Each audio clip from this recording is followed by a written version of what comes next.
Okay, in this tutorial, I'm going to show you how to make an RPS limiter in a really simple way. So let's get into it. Okay, so we are here back with our basic engines level 1 tutorial rig here. So let's get going onto an RPS limiter. So this is the same stuff you'll use in a modular engine. So this is a jump starter on that. So let's start off with this. So get your blank or however you do it. Now, what we're going to do is we're going to use a PID. So you could use the normal PID here and just throw this in, but look at this, you only have variable, set point, and control output. So we don't have any ways to change these inputs unless we come back into here and manually change them. So by using the advanced PID inside of the microcontrollers, we're going to be able to connect some keypads. So we're going to connect keypads. So PID. So I'll just label these so you guys can see. So this is our P value, this is our I value, and this is our D value. So now we have our RPS, and we can visually see our changes whenever we add some of our values, so we can tune it correctly. So now let's get into this. So now, what are we going to need? Let's just call this RPS limiter. Now let's go 3 by 3. And we need a PID. So those are going to be our outputs. So those will all be outputs and numbers. Sorry, no, those will be inputs. So we're inputting our numbers from our keypads here, and then we will have our throttle, and that is a number input. Let's name these so that we can see. PID, there we go. Okay, and now we need a throttle output. Okay, and that's an output. And we need an RPS input. RPS.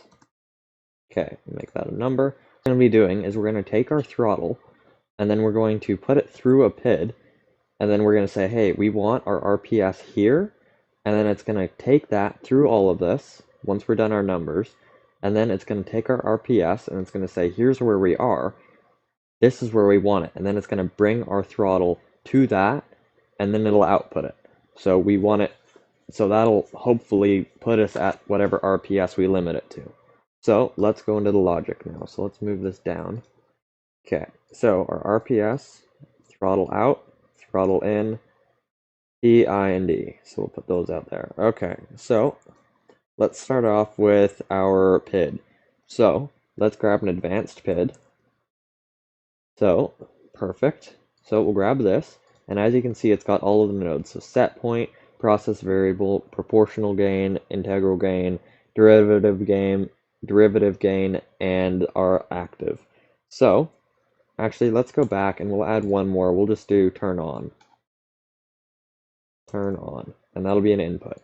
So this will just say, hey, we want our engine on, so we'll turn on our RPS limiter. You don't need to do this. You could put it on a constant on, whatever. So let's hook these up. So our P goes to proportional, our I goes to integral, and our D goes to derivative. Okay, so that's good. Now, our throttle. So this is our set point, because this is what we are saying. We want our RPS to be here. And it's going to take our RPS, which is our process variable. So this is the one thing that is going to change. So it's going to read this and say, here's where we are, we're going to change this. So for our throttle, let's do this. Let's add a function block, and we need it to have 2. So as you can see, it's got the X, Y, and Z, so that means there are 3 possible inputs we can do for this. So we're going to take our throttle, and we're going to go X, we're going to take this, and we're going to send it out.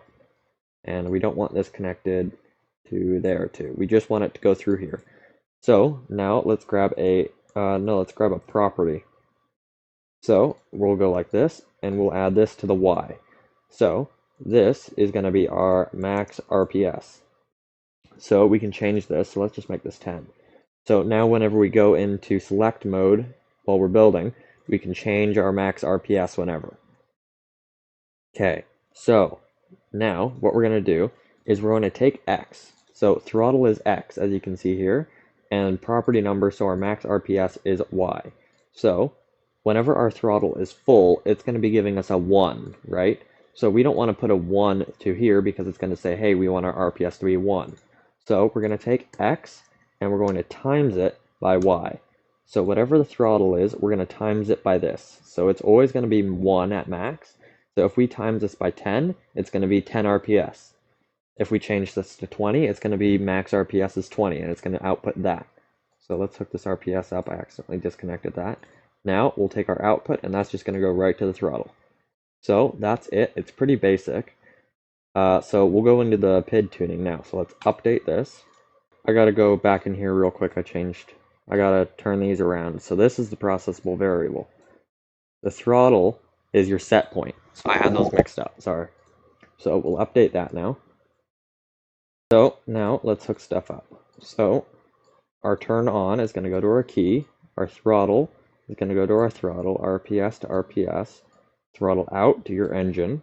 And then we'll go P, I, or sorry, that's D, and then I. Perfect. So we can come in here, we can change our max RPS, whatever we want. So we're going to do 10. And just make sure, yeah, so we're on 20. So we want to make sure our max RPS on here is higher than our RPS limiter, or else it won't work. So now we're going to go in and start tuning our numbers for our PID. So let's spawn this in. Okay, now let's start it up. So that turned our stuff on, now let's start it. Look at that, nothing. Our engine's just dying, it's not doing anything. So let's turn this back down. Let's take a p-value of 1. We'll start it up. Let's add some throttle, look at that. So there we go. So look at that. It's oscillating a lot. So you can watch my p-value video. I'll link that in the description, just so you can see what all these values do in more detail. So that is staying all right, but look, we're not exactly at 10. So we don't want that. So let's bring this down to 0.5 and see if we can get that oscillation down just a little bit more. Yeah, so we're still good. So we could probably go at like 0.8. So our I value, so look at that. So we're at 0.78. So we want it to go that extra little bit. So let's add a p-value of 1. And look at that. So we're up to 20, so that's way too much. So let's go 0.5. We kill it.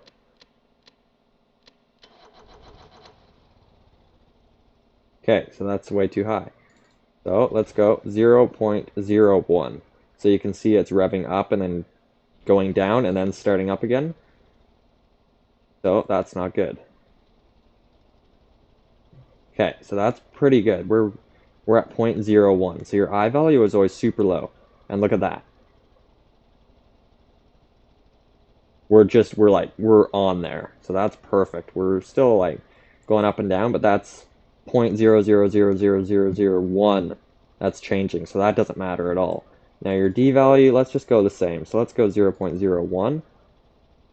And let's see if we can maybe up a little bit. Nope, so that brought us up. Oh, it's bringing us back down. Same thing. So really, you can just play around with these. The I and D value are normally really low. So yeah. So, and we can lower this. Now we're at 0.8, because look. So we're at 0.88, and look at that, we're at 8.83. So that's not bad. That's pretty good. We can lower this, and perfect. So look at that, we rest right back up on 10. So that's about the easiest way you can do an RPS limiter, and all of these values will change depending on your engine. So keep that in mind. P-values, they don't work build to build. You always have to tune them. You can't get away from that. But I do suggest watching my video just so you can learn a little bit more about them. So thanks for watching.